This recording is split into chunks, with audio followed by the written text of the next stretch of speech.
அம்மாவின் சமையல். நாம இன்னைக்கு என்ன செய்ய போறோம் தெரியுங்களா? லெமன் இடியாப்பம் செய்ய போறோம்.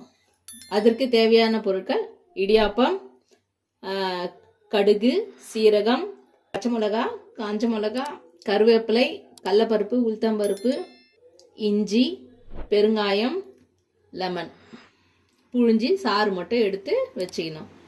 இந்த இடியாப்பம் வந்து ரெடிமேட்லேயே கிடைக்குது. நீங்கள் அதை வாங்கி கூட செய்யலாம். வீட்லேயும் இடியாப்பம் புழிஞ்சி செய்யலாம். வாங்க பார்க்கலாம் எப்படி செய்யறதுன்னு.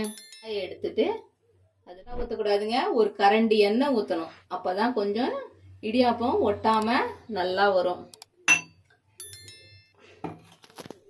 முதல்ல எண்ணெய் காஞ்ச உடனே கடுகும் சீரகமும் போடணும். பொரிஞ்ச உடனே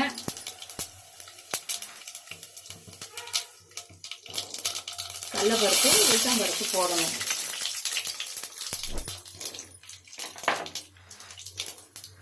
கடுகும் உளுத்தம்பருப்பும் சிகப்பாக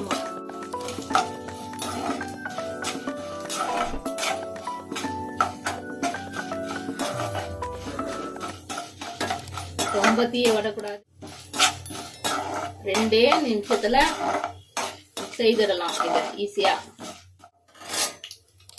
பச்சை மிளகாவும் 2 பச்சை மிளகா, 2 காஞ்ச மிளகா,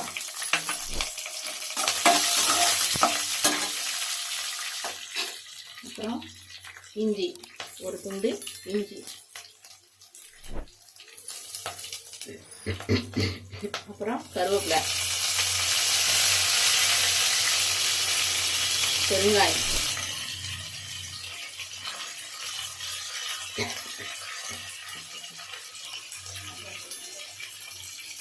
கொஞ்சமா.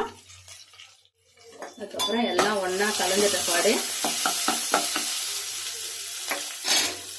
லெமனை ஊற்றிட்டு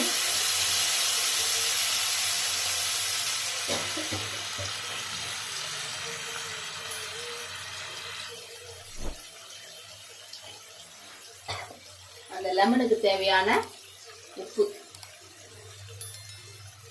இடியாப்பத்தில் ஏற்கனவே உப்பு இருக்கிறதுனால இந்த சாருக்கு தகுந்த மாதிரி உப்பு வந்த உடனே ஆஃப் பண்ணுறேங்க. இது ஆறட்டும். கொஞ்சோண்டு ஆறுற வரைக்கும் நம்ம வெயிட் பண்ணலாம். ஆறின உடனே இந்த இடியாப்பத்தை உதிரி உதிரியாக போடணும்.